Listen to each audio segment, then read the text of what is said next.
9. октомври 1934. Кралот на Југославија Александар е убиен во Марсеј. Во тестаментот направен пред неговата смрт, тој го назначува кнезот Павле за регент на принцот Петар, кој е премлад да владее со кралството.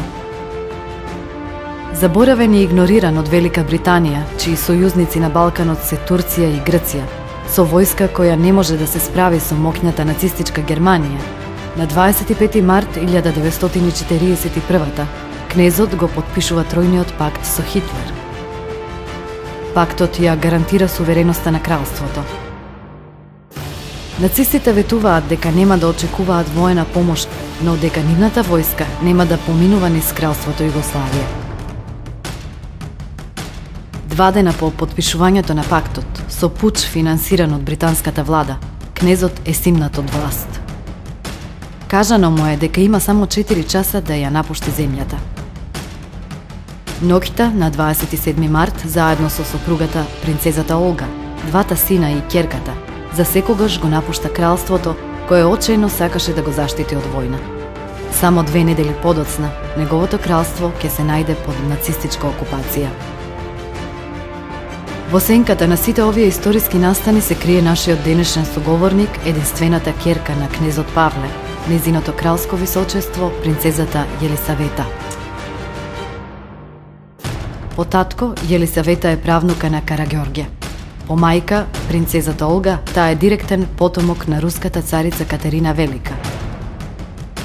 Во нејзините вени тече крвта на Романови, но и на данските и грчки кралски семејства. Животната мисија на принцезата започнува на 27 март 1941, а завршува на 13 декември минатата година. По 70 години на невистини и шпекулации, благодарејќи и нејзе, српскиот суд конечно го рехабилитира кнезот Павле. Ова е нејзината приказна.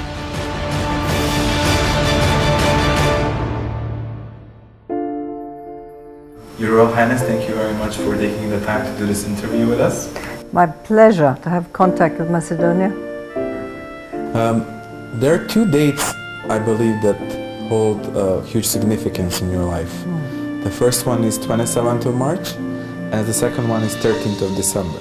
Yeah, it's a big space in between. A huge space, but let's start with 27th of March. Not many people in Macedonia or in the region are aware what actually happened on 27th. And here too they have no idea. You say to people in the street, what do you know about 27th of March? I don't know. And they don't know anything about that. So it's a good thing to talk about.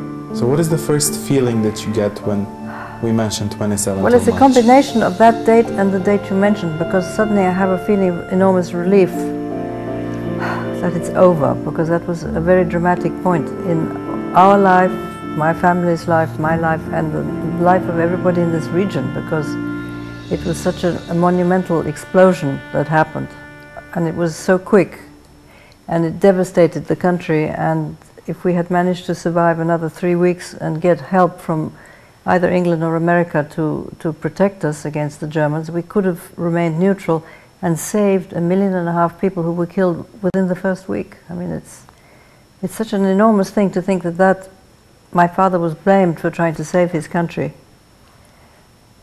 and that they said he was a traitor, and in fact all he was doing was trying to keep this country in one piece, which he'd promised the king, King Alexander, that he would protect this country in one piece and give it intact to his son Peter, and he couldn't do it. And for the rest of his life he was considered a traitor for doing his job. And in fact, if we had listened to him, the clauses he got from Hitler were so brilliant that there were no troops, German troops, were ever allowed to cross this country. He got things out of Hitler that nobody else ever got in the whole of Eastern Europe. So it's incredible that after all these, it's almost 70 years, in fact it is 70 years, that he was punished for nothing. It's rather awful.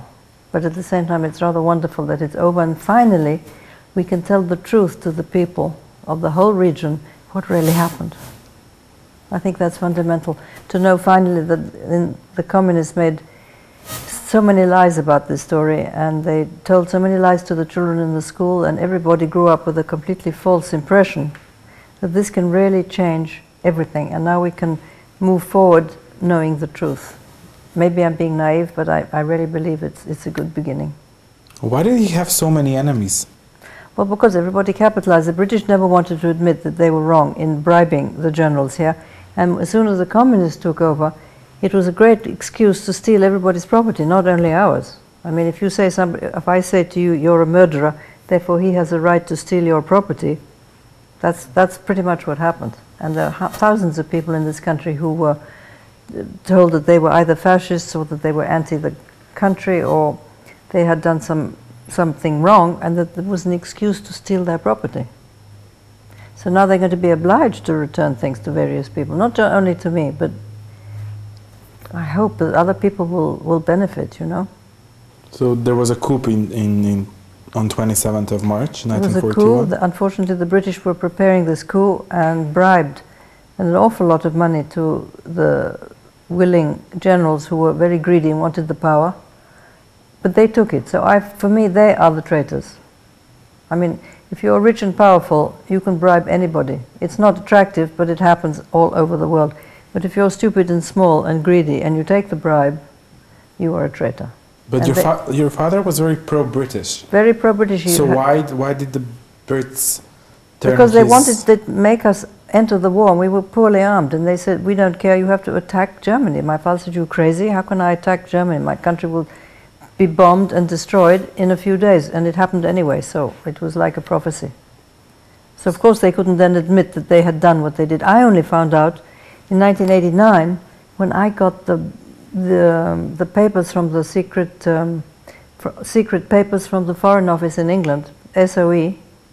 The director became a friend of mine, and he looked at me and he said, I know why you want these papers and I will give them to you. And that's how I found out who was behind the coup, how much they paid, and who took the money. And I think I know things now that maybe even my father didn't know, unfortunately.